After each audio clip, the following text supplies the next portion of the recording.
Tommy from AZLO Coaching, and in today's episode of the AZLO Conversations, I'm going to be speaking with my good friend Dominic Browne, who comes from Wales but is currently working and living in Hong Kong as a strength coach and as an athletic performance specialist.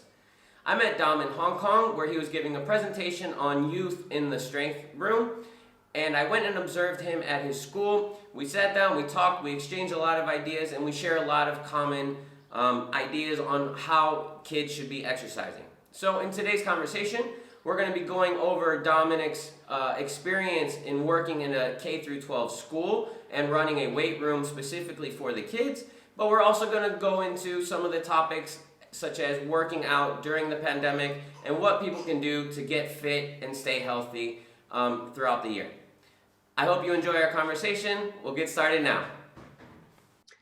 Hey Dom, how you doing? Welcome to the AZLO Conversation podcast. How's everything? Thanks for having me.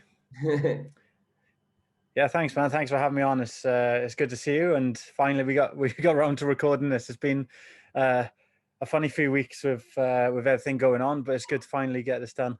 Yeah, definitely. Just to kind of give the viewers some context, we were supposed to talk a few weeks ago, but then you want to explain to the viewers what happened in Hong Kong that kind of pushed everything back? Yeah, just a combination of basically, obviously, the coronavirus, a breakout in a school and a breakout in a gym.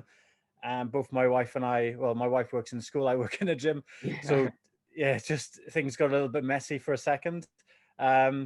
Fortunately, we weren't affected too much, apart from obviously having to rearrange our working schedules and things like that. But yeah, things just went a bit crazy because my daughter as well had to be off school. So yeah, we had to postpone it, but it's good to finally get on the call with you and have a chat. Yeah. It's great. So you guys in Hong Kong have finally opened the gyms, obviously with some measures. I was wondering if you can kind of give us your perspective. This is the second time that we've opened up, or you guys have opened up. We haven't opened up yet, but this is the second time that you guys have opened up the gym after a long hiatus where people haven't been allowed to go to the gyms. What are kind of the things that you're seeing as far as the people coming in, their health, their physical status, and what do you recommend to them when they come into the gym?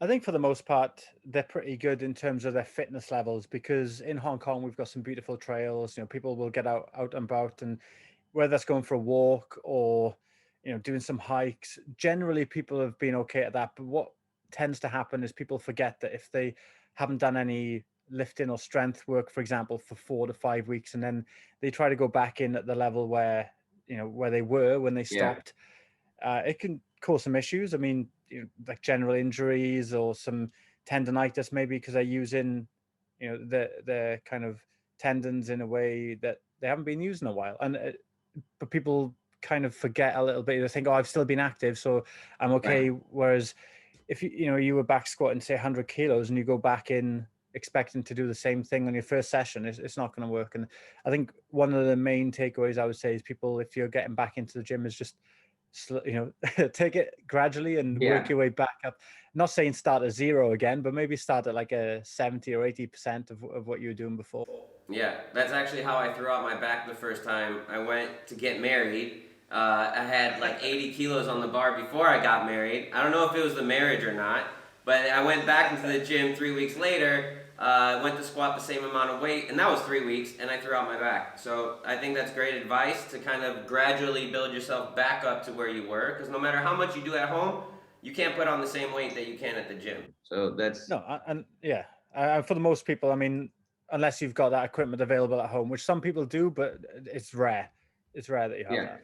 And the weight that you want to be working with, you want to have a spotter there. You want to have somebody like checking your form if you're going to be lifting that much, right? Yeah, I think if you're lifting towards maximal, or maximal weights, or above like 80 to 85% of your max, 100%, you should have somebody there, at least in the weight room with you, in case you do get stuck under the bar, because that's happened to me before, where you get stuck under the bar and there's no one to help you, and you're trying to roll it down. Do the old tilt. Yeah. But I think, just being sensible about it, not trying to go back in at 100% of what you were doing before you had that 3, 4, 5 week break. Yeah. So here in Greece, we're kind of about a month and a half away from opening back up. What are some suggestions you give to people that are still stuck in the house, that might be delayed going back to the gym. But also, what I'm hearing a lot is that people are afraid to go back to the gym until basically 100% of the population is vaccinated. What do you suggest to those people that you work with that are actually too afraid to come back to you guys? I think there's a lot of things you can do at home. I mean, obviously, we've just mentioned there that you're not going to have access maybe to all the equipment you would have in a gym, but there's still a lot of things you can do, like a lot of work with bands. So you can actually, get some good progression or good gains, whether that's strength or muscle with bands. Hmm. Band works and body weight work. A favorite bit of equipment for me personally is a jump rope because they're light, Yeah. they don't take up any room, and you can go outside and do it, get some fresh air, and it gets your heart rate up quick. There's lots of things you can do for hand-eye coordination, foot-eye coordination. Hmm. And if you've jumped rope for 5 or 10 minutes, you felt the burning in your shoulders. So it's definitely working other parts of you as well. It's just a bit of kit that I love. Um, it's something that I used to do myself Hmm. before ice hockey matches and things like that. But definitely using resistance bands, mini bands for kind of glute work. Yeah. Resistance bands, you can do squats, you can do like an overhead press, so you can do a squat into a press with resistance bands. You can do push-ups and add the resistance band. There's hinges. You can do most of the movements you can do with a resistance band. Now, like I said, I'm not saying you're going to get exactly the same benefits as doing close to maximal weights, but at least you're you're going to go back into the gym in a decent position than if you Yeah. don't do anything at all, or if you just do walking or running, for example. You need, in my opinion, everybody should be doing some sort of resistance training, whether that's resistance band, which is like soft resistance, Hmm. like I mentioned with training kids, or if you're lucky enough to have dumbbells and kettlebells at home, then great. Yeah. I've also been suggesting to people like a Swiss ball because it's very versatile in terms of what you can do for your core. It adds a little bit of fun. One problem that I'm seeing, and I kind of wanted to get your opinion on this too. This isn't something we've discussed before. I'm seeing a lot of lat weakness because there aren't a lot of overhead bars to hang from. There's very little pull-ups going on, very little lat pull-downs going on because obviously at the house, unless you have like a TRX system, it's really hard to like set something up for overhead. Um, what do you suggest? What do you think about those options? I think actually going back to a point you just mentioned there, which I thought was a great point, is the Swiss ball thing, because a lot of people have been working from home, and if you're used to being sat on a chair, like me now, I'm sat on my bed, sat on Yeah. the bed, is not the best for my posture. Whereas a Swiss ball, even just working on a desk but sat on a Swiss ball, you're using your core. So again, yeah, fantastic point there about the Swiss ball. I completely agree with that there. Um, so in terms of lats, I would say even using something like towels, maybe Oh, tying a okay. knot in a towel, hooking it through a door and closing the door. So you've got almost like, the TRX setup where you've got The anchor. Yeah. yeah, yeah, the anchor. So you're using the knot as an anchor. So you're using a towel, do some towel rows, or resistance bands, like tying a knot in a resistance band, doing the same sort of thing, and maybe Right. doing like some straight arm pull downs. Mm-hmm.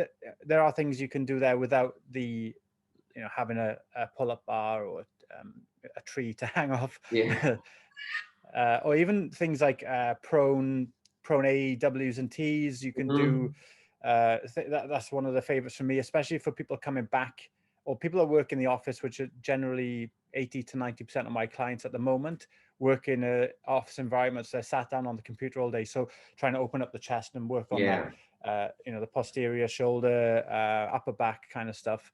AWs and Ts are my favorite. And I mean, if they get too easy, you can just hold like a bottle of water in each hand or a Yeah. tin of beans or something, just Exactly. add a A little bit of beer. resistance. Or a couple of beers. Yeah. Yeah.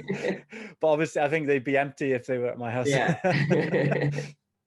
It's great. I think that those are great suggestions. So one of the main reasons that we became friends, and I mentioned this in the intro, was when I was sitting down in the seminar that you were giving, the speech you were giving at the Hong Kong PE conference.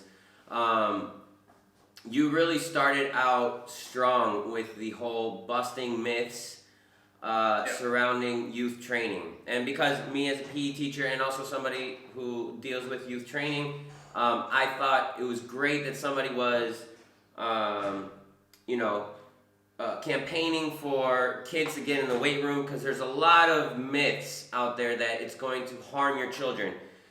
Seeing that you work for so many years in a school as a strength coach, which is a position that's very rare in a school, what were some of the myths that you had to debunk to the parents to get them to trust you to allow their kids to work out with you without the fear of them getting hurt? Yeah, I think to be honest, the reason that I wanted to speak at that conference was purely that I was getting a lot of maybe like a bit of resistance, but I guess resistance is probably not the 100% correct word, but let's use it for now. But a bit of resistance from parents and from staff members of getting the kids in the weight room, and I was thinking this is ridiculous. Yeah. The kids. I'm not going to stick them under a bar with 100 kilos on them. I want to teach them the correct form and technique using soft resistance like medicine balls, resistance bands, all these kind of things. So yeah, like you said, there's a lot of kind of myths that go along, but people automatically just assume that they're correct. So I mean, starting from the biggest one, I'm sure you've heard the same, is that lifting weights is going to stunt their growth. Yeah.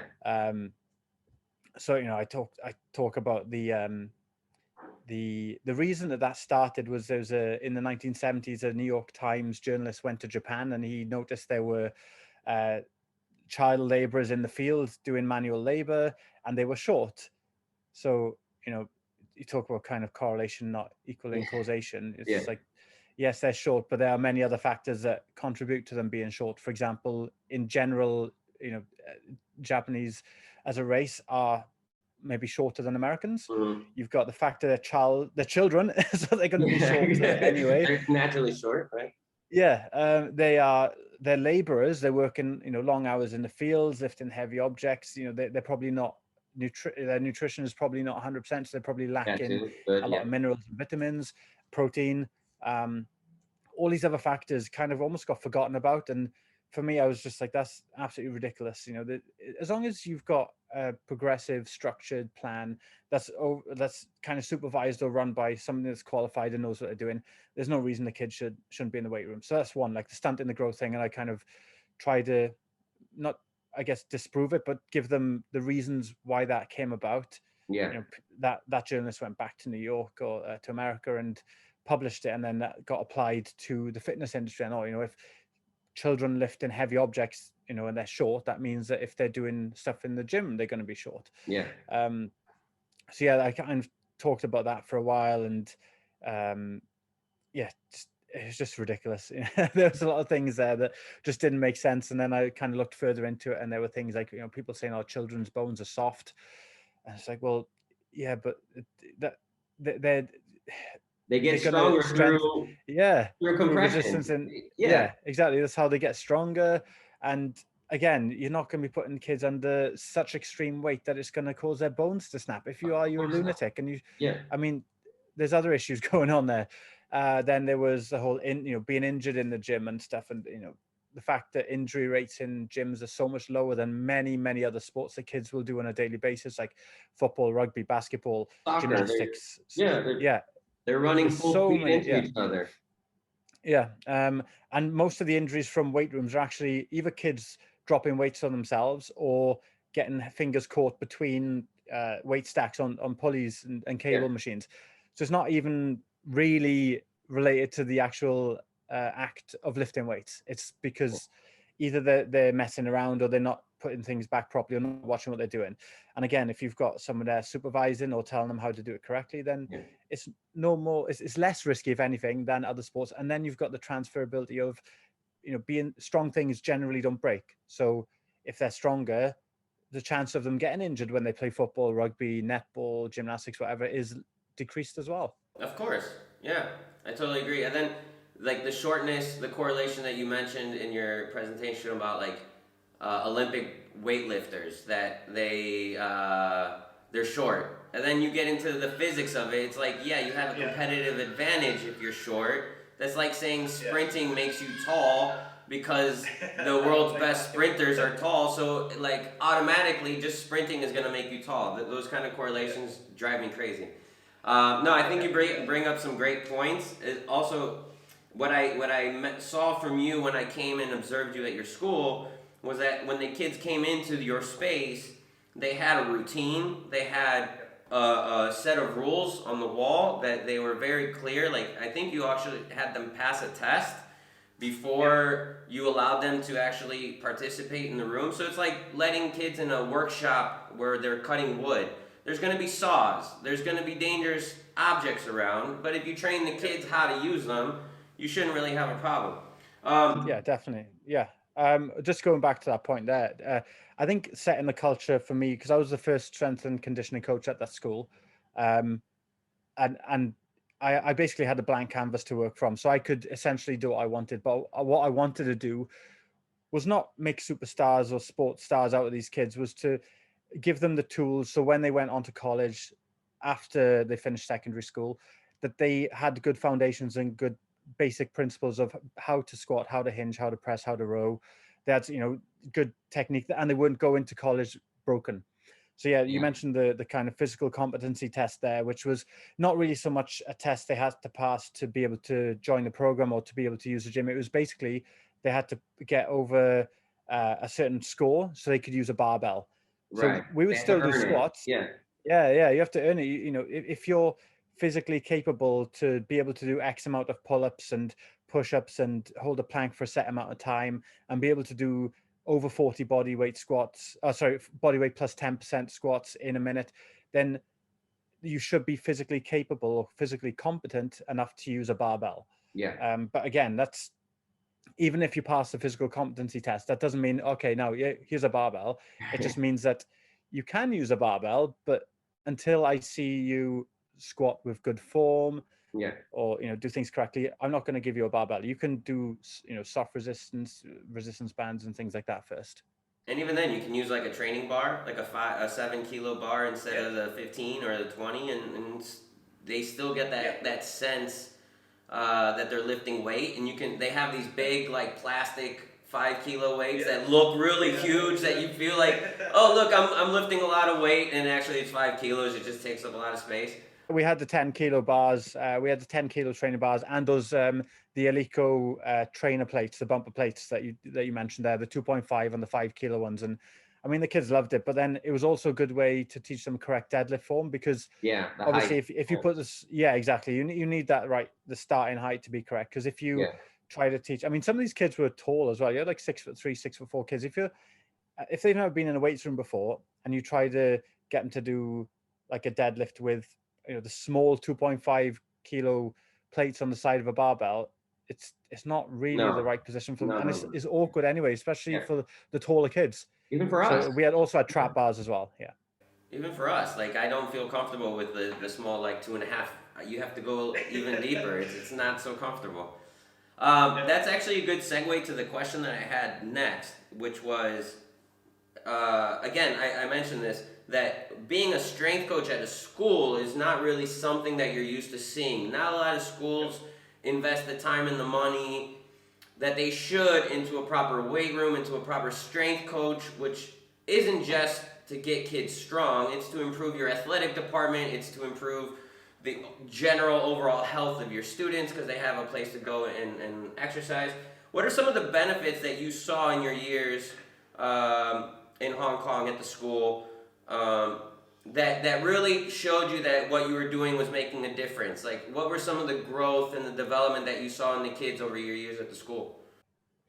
So, I mean, the first thing was kids were coming back to the gym sessions at 6 a.m. So that was a good sign. Yeah. You can tell, generally speaking, if kids don't want to be somewhere at 6 a.m., then they'll find excuses not to be there.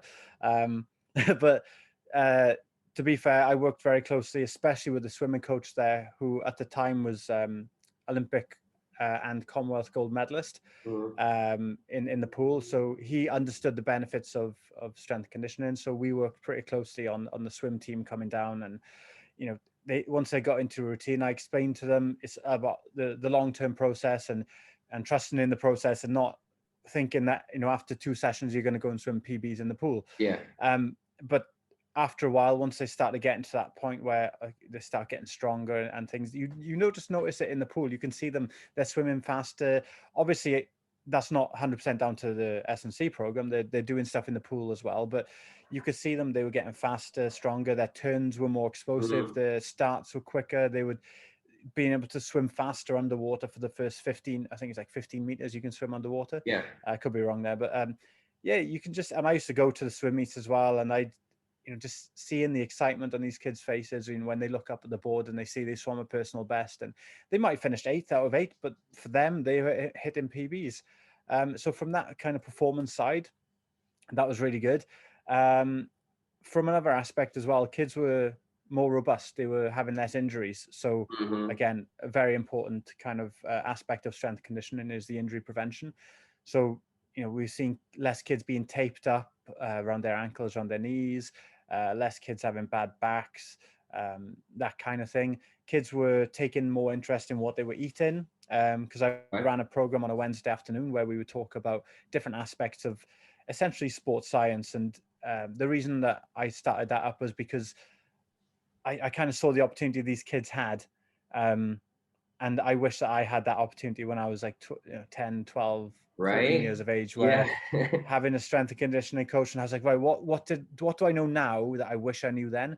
So I would just basically give them all this information, and some of them took it on board, some of them didn't. But you know what? I just wanted to give them access to that. And yeah, I'd have kids messaging me. I still keep in touch with some of them now. They'd send me WhatsApp messages or Yeah. messages on Instagram. That's the Oh, hey best. coach. Yeah.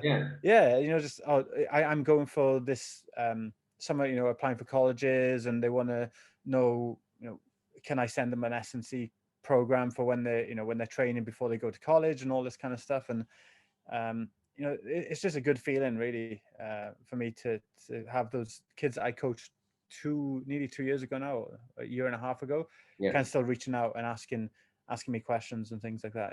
It's nice. It's very rewarding.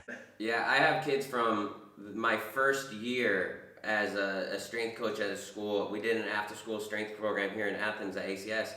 And the first kids that walked in, it was a little basement gym. I like to call it like my Rocky IV gym, where Rocky's like working in the barn. It was a little basement with rusty weights, your typical like hardcore gym. And I still have these kids on Facebook. Now they're adults. Now they're like 28 years old, right? And they're still fit, and they still exercise, and they're still active. And I feel like this is probably the biggest thing that we teach kids in the strength room, is that how to be fit for life. Because the problem is, if you're playing a sport like basketball, soccer, whatever, at some point you're not going to have friends to play with. At some point you're going to have a job, and you're going to have a kid, and you're going to have other things to do in the world, where you can't take an hour and find another 11 people and go play a game. You got to go by yourself, put your headphones on, and go to the gym. And we teach these values to the kids so that it becomes a habit. And like you said, when they go to secondary school, they start working out, and they continue this for life. You mentioned, we've talked a little bit about the adults with the pandemic. We talked a little about your experience in the weight room with the kids. I kind of want to blend those two and kind of talk to you as a father. Like, I'm a father now, but my kid is 9 months old. He's just started crawling. Like, I don't have to motivate him to move. It's more a game of chase, tag. I gotta go and find him. Your daughter, like, you've posted videos of her doing burpees. You've posted videos of her doing like agility drills. What are the things that you do to not only keep your daughter active, but to keep her interested in being active and to keep her healthy overall as a father? So yeah, yeah, I posted a few videos on Instagram of her kind of doing some fitness challenges. I think it was like 21 burpees in, I don't know how many seconds it was, but I It think was great. yeah, she did it quicker than I could have, for sure. The funny thing is, like, when my daughter was a few months old, maybe less than a year old, I went and bought this plastic barbell set. It had like small plastic bumper plates and stuff, and I just had it there, and I was like, one day I'm gonna get it to, this is the coaching me now. I Right. was thinking, teach her how to squat and deadlift and all this stuff at home with this plastic barbell. And one day we were just watching I think it was like the CrossFit games were on TV at one point, and I just sat down watching it, and she turns to me and she said, Daddy, I want the stick. And I was like, the stick? I thought she my ice hockey stick. And then she's like, no, the stick. And she pointed to the barbell because she could see these athletes on TV Right. doing, I don't know, clean and presses, clean, whatever it was. I can't remember the exercise, but she literally picked up the stick and started mimicking them on TV. I was like, wow, I'm videoing that. So I videoed that. Yeah. And then that's kind of where it started, really. But then uh, I don't know. I mean, as an active person myself, my wife plays netball as well, and she's quite sporty. She used to swim as a kid. One thing I said to my wife is like, I don't really mind academically how she does. I just want her to be a nice person, and I want her to be involved in a sport. I Yeah. mean, for me personally, obviously, if it was ice hockey or inline hockey, then great. But I don't care which sport. I just wanted to do a sport for the social, for the learning those skills that you learn through sport that maybe you don't learn in sitting in a classroom, for example. So my wife and I, we would do some workouts at home, and she'd want to join in. She'd want like the little resistance band to kind of join in. Then when she was old enough, when she turned 3, we got her into jujitsu and gymnastics. So gymnastics was a bit earlier. I think she was 18 months, but I mean, Really? I say gymnastics is more like Yeah, like tumbling and standing on colored yeah, spots yeah, and rolling around on the floor and stuff like that. right. But coordination and stuff, and she loves that. She does that once a week. She does jujitsu. So I guess, pardon me, I guess we've been quite fortunate in that she doesn't really take much motivation. She just loves playing. And I think it's important with kids that it is playing. Going Yeah, back to, I guess, long-term athletic development, she's not even 4 yet. I don't want there to be too much structure in terms of her learning techniques or things like that. Because like when she goes to jujitsu, they do crawling, they do a little bit of technique, they play games, they run around, they learn how to stop and listen. And for me, that's important at that age. I don't yeah, care if she can put somebody in of course. a rear naked choke or a triangle or something. She's not going to have that much problems in school, I think.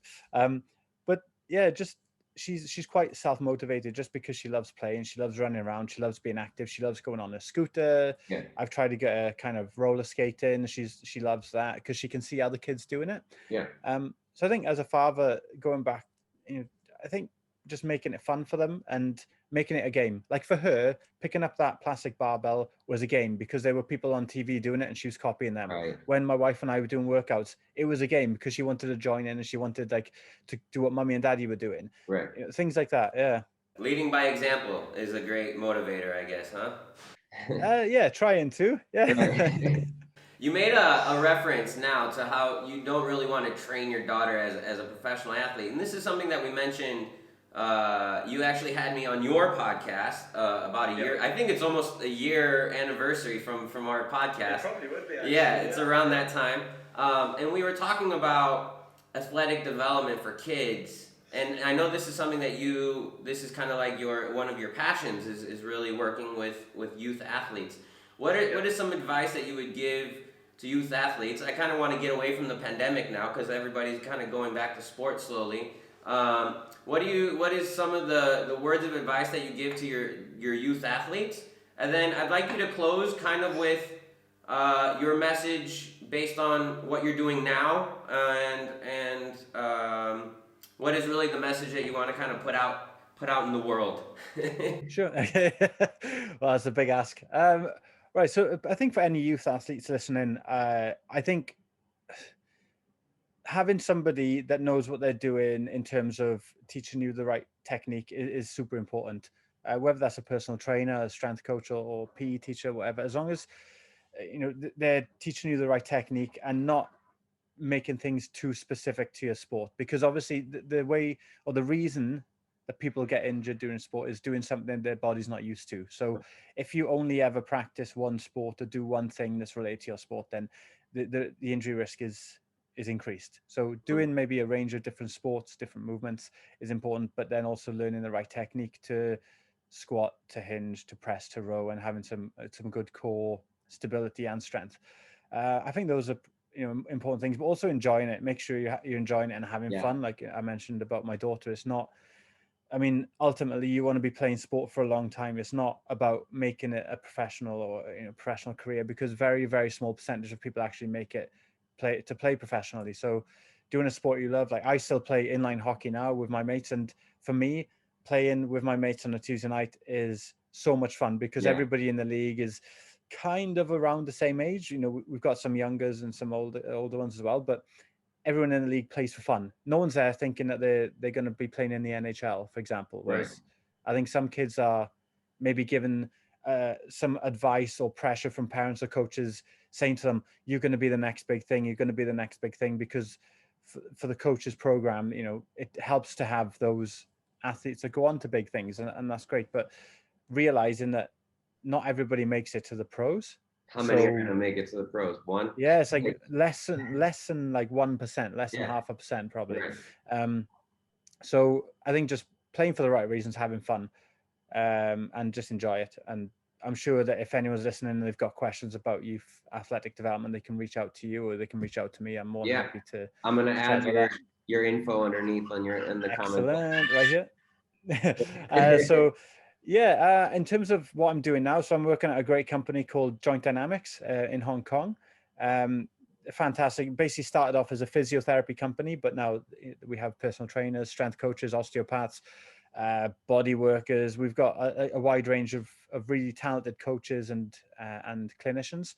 So that's what I'm doing at the moment. Something else that kind of ties everything back in together is I'm looking at developing an accredited course for youth athlete development, so that obviously I can't reveal too much because it's still in the process of being discussed, but we're hoping to launch a certification, qualification, however you want to call it, specifically for training youth athletes, because I think there's a bit of a disconnect between PE teachers and strength coaches in terms of maybe the understanding or the through no fault of anyone, but I think it's just the fact that what strength coaches learn and what PE teachers learn, maybe the PE teachers, they're not really taught in as much depth. Maybe they don't have the experience, you know. They're not. So what we want to do is try to develop a curriculum for a certification. So PE teachers or whoever, parents, sports coaches, that maybe they're a football coach, they can do this certification. Sorry, I put my teeth back in. So that they know how to properly train youth athletes, because I've seen it myself like many times before. Like I said, PE teachers, they're taught to be teachers. They're not really given enough time to learn about all the other stuff when it comes to strength conditioning coaching, things like that. You know, they know enough, but for athletes, it's a little bit different. I think they need to be given a bit of extra support, and that's what I'm hoping to do anyways. That's what I'm working on at the moment. Yeah. As a PE teacher, let me tell you that we do not get trained enough. I happen to know because I studied kinesiology and I'm a lifelong gym rat, and I studied to be a S&C coach. Sorry, the difficulties of living with a baby. But when you told me about this a few weeks ago, I was on board 100% in terms of supporting you, because I do feel like the world is changing and progressing into, like, now we're seeing the Me Too movement, now we're seeing the call to racism, and we're starting to become a little more empathetic as a culture, as a society, and I don't feel like that's reflected a lot in our youth coaching and our PE classes and stuff, where we still kind of look at it as, can you put the ball in the basket and can you lift 10 kilos or whatever? Like, can you actually perform the action? But we care more about is, can you understand why you're doing it? Can you understand the learning process that goes on behind it? Because it's not just teaching somebody how to do a squat on an Instagram post. It's about actually like understanding the physics, understanding how to communicate with that child, which I think is actually the most important part, because anybody can teach a kid how to squat, but not anybody can communicate with that kid as to why they squat and what are the benefits and how they should progress it. So I think that's great what you're planning on doing. I want to thank you. Yeah, go ahead. Sorry, man, sorry to interrupt you. I think the progression and regression thing you mentioned is probably one of the most important things, and learning how to program, because I've seen it myself. You know, like, you're not ready to use a barbell, so just go on the Smith machine. Just like pulling my hair out, thinking, "No, get off the Smith machine." And stay away from the Nautilus too. Yeah, so it's just one of those things that we hope that we can help not just PE teachers, like I mentioned. You know, there's football coaches, basketball coaches, rugby coaches out there that maybe just haven't been told. It's not their fault. They just see No, no, see no, no, something no. Yeah. on YouTube or whatever, or they do the stuff that they were taught when they were a player maybe 20, 30 years ago, which is maybe outdated now, or stuff they learned in school, and okay, my PE teacher taught me this, so this is what I'm going to teach my kids. I mean, growing up for me, PE was basically you either play football outside, rugby outside, basketball, or beep test, And and that it's was still it. the same in a lot of places. Yeah. Yeah, yeah. So trying to kind of change the tide a little bit on that. I totally agree. Great. I really thank you, Dom, for coming on the show. I think we covered some great topics. It was nice to speak English on one of my conversations. I was hoping my you weren't going to English ask me to speak speaking Greek. conversations. Hopefully, you learn Greek soon, and we can bring you over here and benefit from your knowledge and your experience. Give my regards to your family as well. Is there anything else you want to say before we shut down? No, I just think if you're going to post my details up, if anybody wants to reach out to me, I'm more than happy to discuss like my experiences and my knowledge and understanding. I'm not saying that I'm right 100% of the time, but I'm willing to discuss ideas with anybody who wants to reach out. Great, awesome. Yes, I will post everything underneath. For Dom Browne Fitness, I think it's DomBrowneFitness.com. Am I correct on that one? That's my website, yeah, and Dom Okay. Browne Fitness on Instagram, yeah. Awesome. Thank you very much, and we will catch up again soon. Thanks, Tom. Okay, bye, Dom.